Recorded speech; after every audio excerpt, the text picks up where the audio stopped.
Certainly.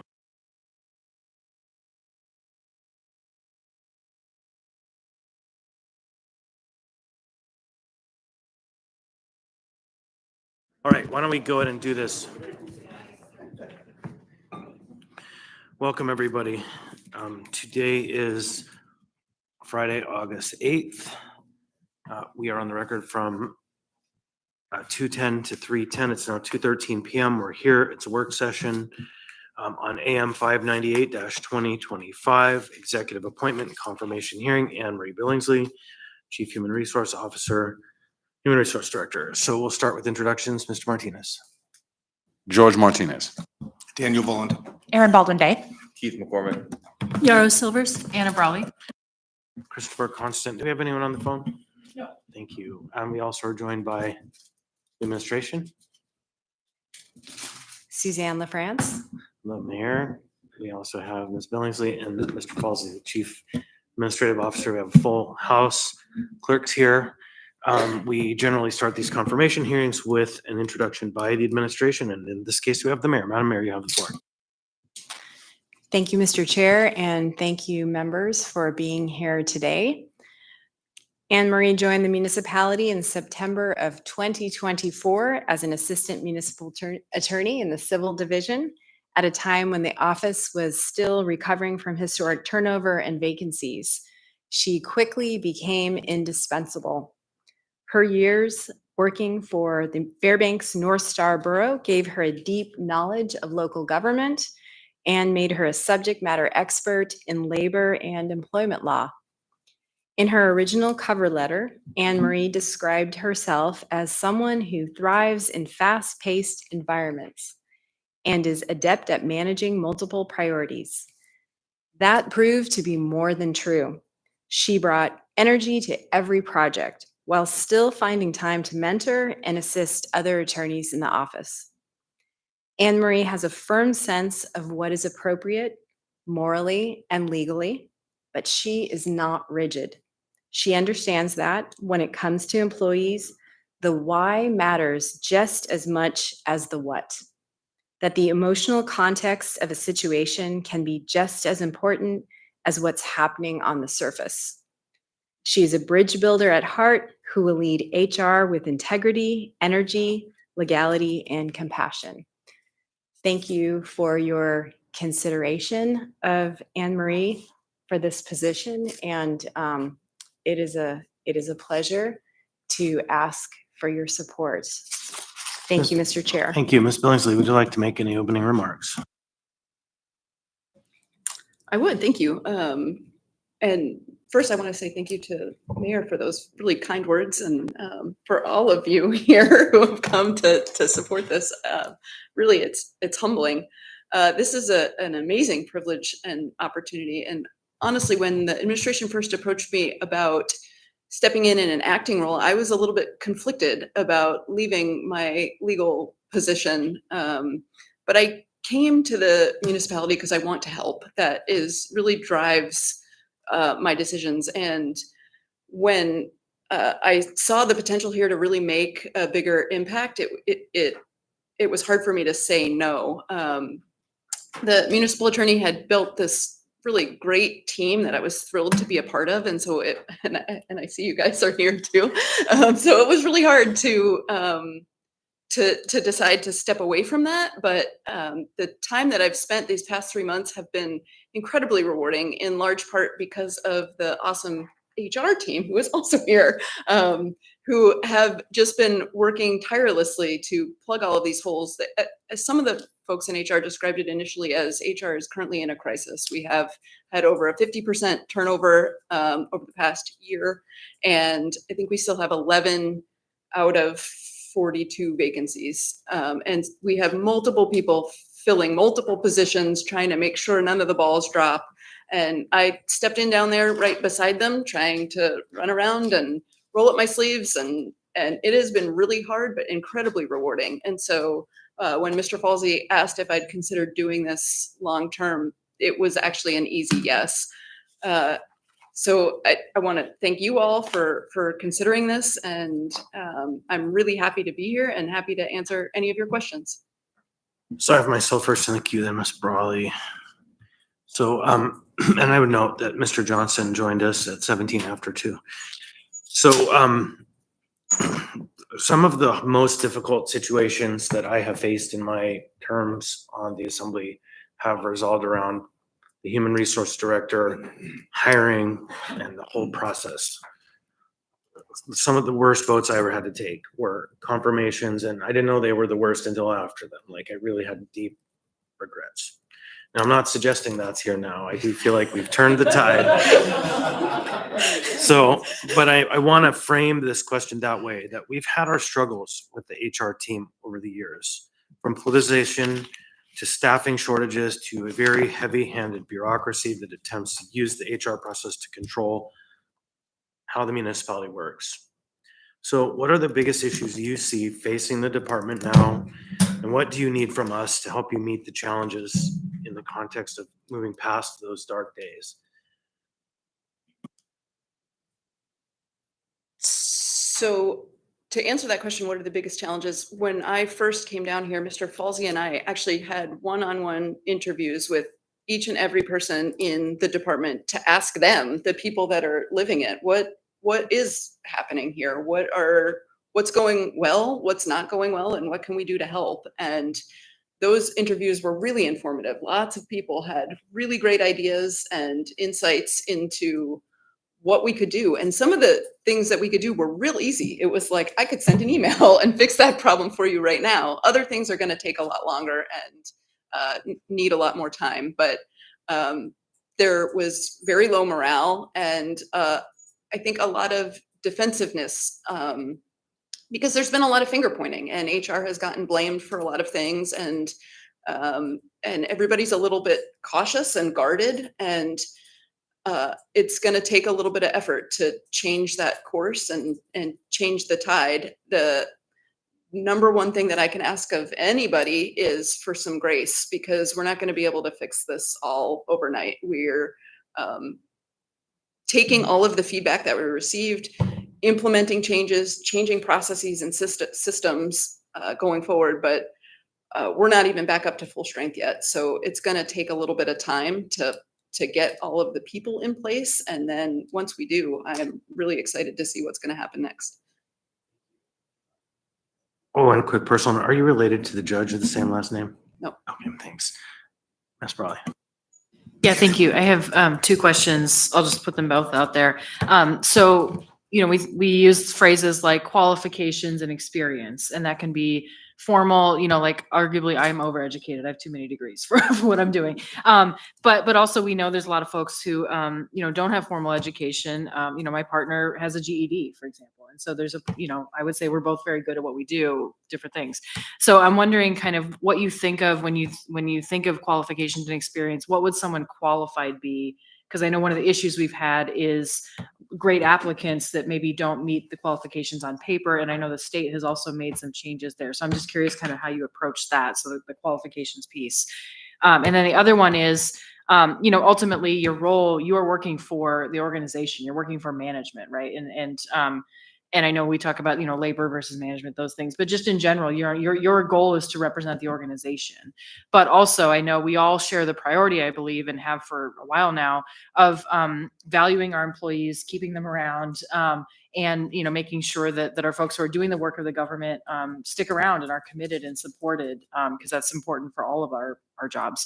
So I'm curious how you see balancing that kind of formal role and ultimately that you're representing that organization with that kind of broader priority of keeping our workforce strong and committed.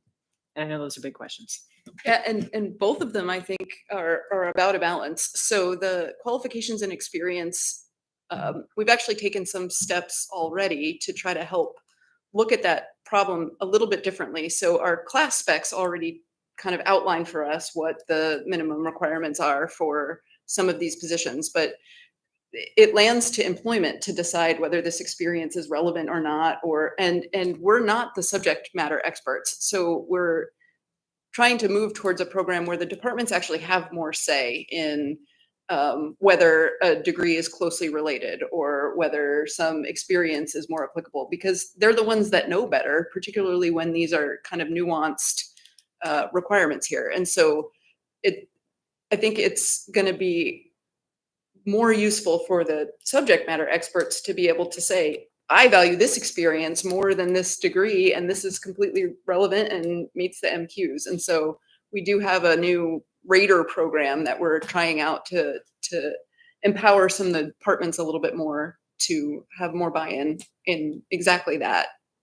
And then your second question about, representing the organization versus there's individual employees. I have the role of an attorney for a municipality. I've had a lot of experience in balancing having an assembly as my client, having the administration as my client, individual employees as my client, the public at large, and all of those balancings. It can be nuanced, but it's super important that all of these people, we're all here in this together, and there is a bit of a balance that has to happen there. The needs of the organization might be in conflict with the needs of an individual employee, but it's important to kind of look at that holistically and not lose the voice of the individuals. And so I think representing the organization is important, but just like you said, so is representing the people that call. And I've tried to make myself accessible to all of the employees to say, if there's something going on, reach out to me, and we can see if we can fix this from a more systematic process. Thanks, I appreciate that. Other questions? Okay, I have another one. And I think you kind of started to answer this already. So it has been my experience that HR as a department has accrued what I would characterize as too much power.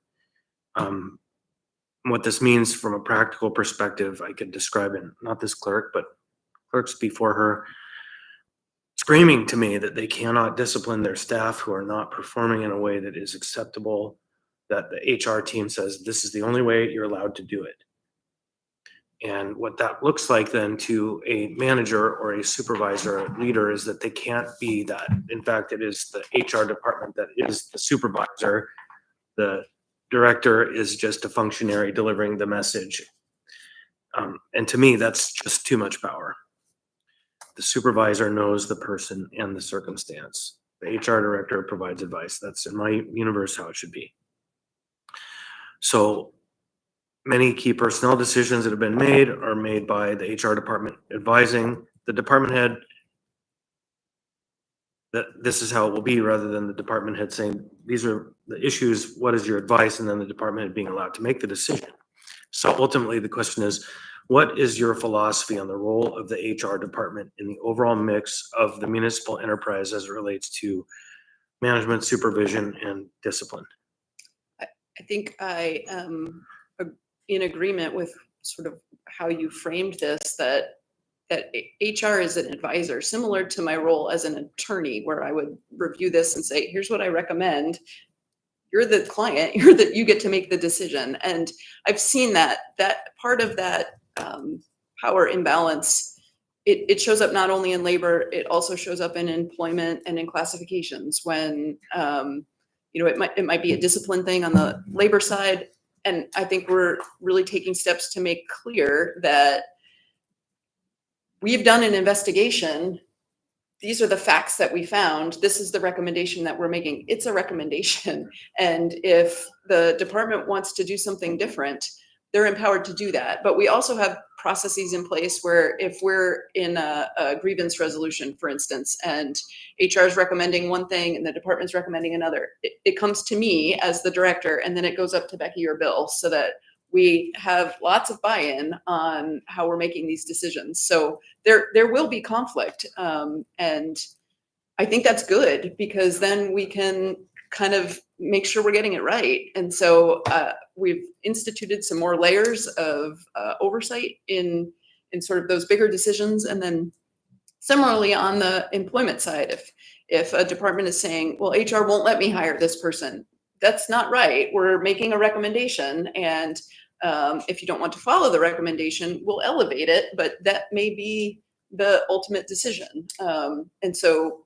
really that is part of the process now, is just making really clear, this is our recommendation. And if we are at odds, here's what happens next. Yeah, great. And when this conversation really ripened for me, I was speaking with a number of department heads, and I think there was a nearly split opinion. Many department heads didn't want the job, right? They didn't feel like they were comfortable being the one that implements or metes out justice, if you will, decisions. And the other half were like, yeah, I need to be able to do this. And so I understand in some ways how it evolved, but I certainly am in support of figuring out how to ensure that you aren't put in the position of being everybody's supervisor, because that's impossible. Right. Any other questions? Well, I have another one. So, go ahead, Anna. Yeah, actually, I have another one. Okay. So I did my homework. yeah. Being a weird kind of employee myself in this building, you know, I have a badge. I do see, but I haven't participated in the various kind of wellness and self-care things. I see them on the posters, like emotional self-regulation, which, you know, by the way, I would also recommend for many members of the public that we've seen. Yeah, it's a broad need. But I was just curious, kind of your thoughts on, you know, in the spirit of supporting employees, you know, whether it's through formal benefits that we have or we consider, or just informally, like what are some ways that you think we can continue to, you know, build morale, build camaraderie, and really support folks having that, you know, positive work-life balance, all those kinds of things. Yeah, that's a great question. And part of what we've done is starting to look at the entire employee life cycle. So right from when they onboard with us, the mayor has come up with this really great, I think, inspiring video to say, welcome aboard. We're happy you're part of this team, and we can't wait to see what you accomplish. And it starts there. And we're making to move that new employee orientation to be a little more collaborative. So you're kind of in a little bit of a cohort of folks starting with you, and you move through your Muni experience together. And we're looking at all of these different ways to bring employees together. We're have an RFP out right now for a leadership training. And again, that's going to happen in cohorts where we're going to have a bunch of our supervisors together in a cohort learning and being able to share experiences, sort of connecting folks. All of the like IT liaisons in each of the department now have a Teams channel where they can talk to each other and say, how do you do this thing? And I think a lot of it is connecting people and then plugging them into the different supports and trainings and benefits that we have so that they can access everything that we have available to them. And a lot of this is just awareness. Like, did you know we have this EAP program and you can call these people? And I think that's all really valuable and great.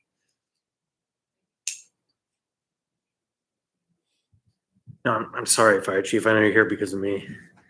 I have some specific questions now relating to the bargaining units. So in terms of the fire service, there are a number of best practices like the NFPA staffing levels, which is 4 people on a piece of equipment. And also kind of an emerging best practice of the 42-hour shift, which gives people more rest. And so these questions, of course, were seeded. My friends asked me to ask these questions. And I know HR's role in this is fairly, it's only part of the story because it's management, it's budget, it's a number of things. What I see is some of the challenges relating to the fact that there are unusual schedules and non-standard schedules for everyone else, and the staffing issues that it plays out. And from where I sit, and we have made policy decisions, the policies are rarely implemented in a way that I think is equitable to the folks in the fire service. For example, there are always squeezes put on the benefits that we offer, like parental leave or holiday pay calculations, because to take a day of leave in the fire service is not 8 hours, it is 24 hours. And we haven't figured out how to square this. And so really this question is along the lines of, what insights do you have into the challenges relating to how the fire service is structured and how we can make it better, and what are your plans? The question is timely because we just spent more than 6 months negotiating the most recent IAFF contract, which will be before you here shortly. But By the end of this, I finally was able to articulate the different rotating schedules of the Kelly shift folks, and I think I could probably even still explain it. But it is confusing and it is not parallel. So just like you were saying, an 8-hour day for a standard schedule looks very different than in a Kelly shift schedule. And so to that end, the fire chief, the president of IAFF, and I all signed a memorandum of understanding in the middle of July to really get a group together to look at these things. We have 4 things on the list of things that we're going to tackle, but they include things like cross-staffing and alternate schedule kind of ideas. And we needed to do that because it gets the right people at the table in the room together to think about these things strategically. It's to say we want to have a reduce the work hours and change the scheduling for these firefighters. It's actually logistically really complicated and will take a long, we couldn't do it over the life of one contract, right? This is a multi-year project that requires the correct stakeholders in the room. And so we entered into this memorandum of understanding to create this labor relations action group, in which I do think HR plays a pivotal role in that, in trying to streamline those processes, those things that you referenced, the leave, PPL, and the holiday pay. Those are both born in HR. So many of these changes that we would need to make affect human resources, reprogramming in SAP, but also have a financial component. And so we need an OMB person there to help us figure out what's possible. And we need the support of the fire chief to say operationally, here's how this, making faces at me. So I think we're on the right track. It is all very complicated and just can be really frustrating when we offer a benefit and it trickles out to everybody. They get it last and they only get it in part. And it's like, what? This is not what we said.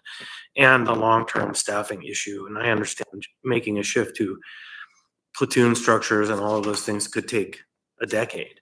You know, none of it happens today. So thank you. Other questions? Ms. Baldwin Day. Hi. I'm curious, when the HR department has stabilized and you're no longer in sort of crisis management triage mode, how do you envision your role changing? And what are the things that you would like to work on, whether that's culture or recruitment or retention? I mean, what are the things that actually make you excited about the future of this role? That's a great question, because I was just saying yesterday, like, I don't even know what life is going to be like when I'm doing one job, because we also, our labor relations director has resigned and left a huge gaping hole, and so we're in the throes of AMEA contract negotiations right now as well, and it's been a lot. But I didn't bring it down here. I do have this notebook that I carry around with all of the projects that I am really excited to actually get to work on. And so is my staff. So they have also been plugging different holes and filling multiple responsibilities and things. And they also have wish lists of things to accomplish once we get back up to full strength. And a lot of this was born out of this employee lifecycle solutions team that we had created and I had been participating in since I got here.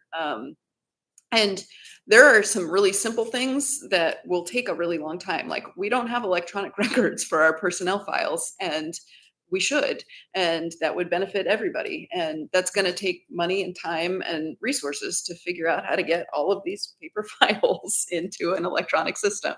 That's not as glamorous as some of the other things that we were hoping to accomplish. So we have a position of the director of organizational development, Ron, who's here, who runs all of these really cool statistics and reports and trends showing, the timing of our classification actions and how they're improving or not improving. And we have tons of data that we haven't really done anything with. So we're tracking all of these different pay disparities or or code changes that need to be updated. And we haven't been able to act on them yet. And so, I mean, some of them we are acting on, just not as quickly as we could be if we had all of the people in place. So I have a whole book, and I would love to tell you all of these things. Would you remind me, please, how many vacancies you have remaining in the department? 11.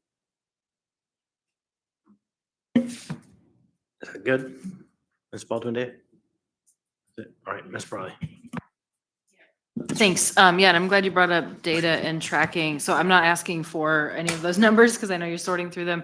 But thinking about, I know in our budget, each department has key performance indicators, and I know that's a whole other discussion. But just thinking in the spirit of that kind of, so I'm curious for the Muni as a whole, what is an indicator? And again, it doesn't have to be a technical number thing, but kind of how are you going to know that you're making an impact, that you're being successful? You know, what is something you're going to be looking at? So one example could be, you know, recruitment rates or retention rates, things like that. But kind of what are you looking at for the Muni as a whole? And then given all of, like you said, all of the challenges your department has been facing and your folks that have been struggling through the best they can, what is a kind of more internal to your department indicator or measure of success or something that you'll feel like you guys are making progress? Thanks. And I think I would say I already feel like we're making progress. I mean, there is a light at the end of this tunnel. So much of the insecurity that has happened is because when there's no director and there's key positions vacant, everybody gets a little nervous. Is my teleworking going to get pulled away? Is that, you know, when the next person comes in, are they going to not allow me to have my flex schedule anymore? And what is my life going to look like? And a lot of that anxiety has subsided because there is some certainty in the future of, okay, anytime it's a wild card. And I think we're back to filling positions now and realigning the team. And we just on Wednesday, the staff just had a surprise birthday party for me, and they tricked me, and we went into the conference room, and it was really refreshing. It was just like, we're celebrating, and we are, you know, people are laughing and happy, and the times are changing, and so I think you can feel it. I think you could, 2 months ago, walk in those halls felt very different than now. But that said, beyond feeling, we have actual data and success stories to tell. And Ron tracks all kinds of interesting things. But the hires and separations, he does a graph of sort of where they intersect, and are we hiring more separating? And our data looks good. We're actually trending in really good directions. We track the amount of time it takes us to do certain actions. And we've had hiccups because we've had vacancies, but I think once those vacancies are solved, we will have all kinds of things to talk about. Largely from HR, we look at things like hiring, separating, reclass, personnel actions, those kinds of things. Yeah, and just a quick follow-up comment. I'm actually glad you brought up feelings. I was trying to formulate a feelings related question because I know, well, one, having an attorney degree, and two, being in a very, you know, having to follow a lot of rules kind of position. I think I could imagine maybe that would not be top of mind. So I appreciate that you're attuned to that and thinking about kind of how people feel, because I think it is real. And I guess the biggest thing I've learned as a policy wonk and not someone who operates on feelings so much is that feelings really matter. And so I appreciate that was the focus of your answer. Thanks. Other questions? Okay, so I have one. The Title VII of our code, I think in one of Bill's greatest acts of hubris, said, my next project will be Title VII after we were concluding the purchasing code. And between then and now, Title III, the HR, sorry, 7 is purchasing. I got it backwards. So the Title III code, Bill's greatest act of hubris was to say, I'll get to that next. And then, of course, 50 fires have started and everything has come apart and come back together a dozen times. So the HR code is arcane.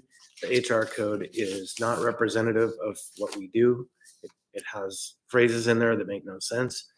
So Bill and I haven't earnestly started. We had maybe some preliminary discussions about tackling this code. What do you think we should do? What's our task here? How do we do this? Mr. Falsey has referenced, we need to really look at this, and I could not agree more. Mhm. And when I first was hired on in legal, I was reading it. It was like, there is some stuff in there that is like, what are we doing? What are we saying here? And I have notes on that too in my little notebook of code changes that I am hoping to see implemented. And so I know that this process is interesting. So, and I don't fully have my arms around it, but there's a human resources advisory board and then a personnel rules committee, all of which get some buy-in when we're trying to make changes here. And there's a lot of layers of oversight into, which is great, because then you get a lot of different minds together to come up with the best solutions. I have a whole list of my own suggestions to feed into the machine when we start doing it. And from my experience in Fairbanks, I've also drafted a lot of ordinances and have a lot of experience with code language and how wording of things matters, and how eliminating that ambiguity in the front end can save a whole lot of trouble on the back end. And so this is a project I'm really excited about. So I think that there is a fundamental question of how we approach this. When we started the Title VII project, I got that correct, we appropriated some funds to hire a consulting group to lead the way, because it's a pretty big project to do, and it might be a resource issue that we can point outward. But then we never did, and we got some input, and it ended up being a bill project. And so is this a bill project, or is this a project that we need to find third-party assistance to help drive the train? Yeah, I think it's a me and Bill project. Well, and me, but the question is like the main lead, right? Do we have the resources is really the question. And if we don't, we need to get them, and my clock is ticking. And so I want this project to be kind of moved along before April is done. And so, okay, so now I've set the baseline here for this conversation. Okay, other questions? Anna? Sorry, I know we keep trading back and forth. That reminded me, just to bring up, I know in the last year, the Assembly funded and then worked cooperatively with the administration on a workforce study. And I know it was myself, member Zalatel, member Martinez, and I know we kind of handed that piece off because that's not our role to work on that. But just curious if you have any updates on that, or just kind of how you see moving that forward. I imagine it's informing a lot of the work you're already doing, but just curious if you have other kind of follow-ups in the same spirit of continuing work that has started a while ago. So I know we did an employee satisfaction survey last August, maybe, and we're doing another one. And we have a team assembled of folks. We are just finalizing the questions through the Alera group, and that's going to go out here. I can't remember if we have a target launch date, but in the next few weeks. I think we have 3 more Monday meetings, and then we'll have our questions finalized, and we'll send those out to all of the existing employees again to get feedback on how things are going. And that data is really rich. We were understanding the reasons that people are separating, and the things that are going really well, and we're able to then act on those. And so it's not just collecting data for the sake of collecting data, it's actually informing decisions, which is pretty powerful. Yeah, thanks. That's good to hear. And just to add to that also, I remember one of the kind of missed opportunities in that first round that I think we all own, because we just didn't really think about it integrating her office, but the Office of Equity and, do I have that right? No, Equity Inclusion, sorry. Making sure that Kim and her team are involved as well, and really an integral part. And I imagine that's already happening, but just to say that one more time. Yeah, and they are, Kim is a member of the team that we're meeting with to finesse the questions and things like that. And the other effort that that office has been involved with me directly is we've just launched these exit interview surveys now that go to all the employees that are separating from the municipality to help better understand why we weren't able to keep them. And we give them not only this questionnaire, but then an opportunity for an in-person exit interview with either Kim, me, or the department director. And so that's been a really great collaboration as well. And she's working on collecting all of that data and turning it into something useful. So that's been a great project as well. You would think we were comparing notes, but we weren't. I have the next question. So considering all of the dynamics that are happening external to the municipality on the national and state level, and that we can't comfortably talk about things that we would have talked about a year ago in the same way, what work and what direction do you see our work in ensuring that our workforce is representative of our community? And again, I think that sort of ties into our work with the Office of Equity Inclusion and these statistics that Ron is able to pull to kind of say, where are we at, and is this working and is this not working? And so a lot of this is about data. I'm going to push back a little bit. So data tells us that the thing exists. We know the thing exists. The question I have is more action-based, and I don't need an answer today, especially not right now. What I would like, though, is to know what specific actions we're figuring out that we can take to continue that work to ensure that our workforce is representative of our community. The data is important, but some things are nearly self-evident. And so, yeah, thank you. Other questions? Okay. That kind of exhausted my list. I probably could come up with a few more, but no need to do make work. We set an hour for this. That, of course, was a ceiling, not a target. If there are no further questions, then we'll say thank you for sitting through this. Thank you for the presentation, Mayor. And this question will be before us on Tuesday. This is AM 598-2025. Executive appointment confirmation hearing, Sydney, Annmarie, Billingsley. If nothing else, we will stand adjourned. Thank you, everybody. All right. Thank you. Thank you. What a team you have there. It's like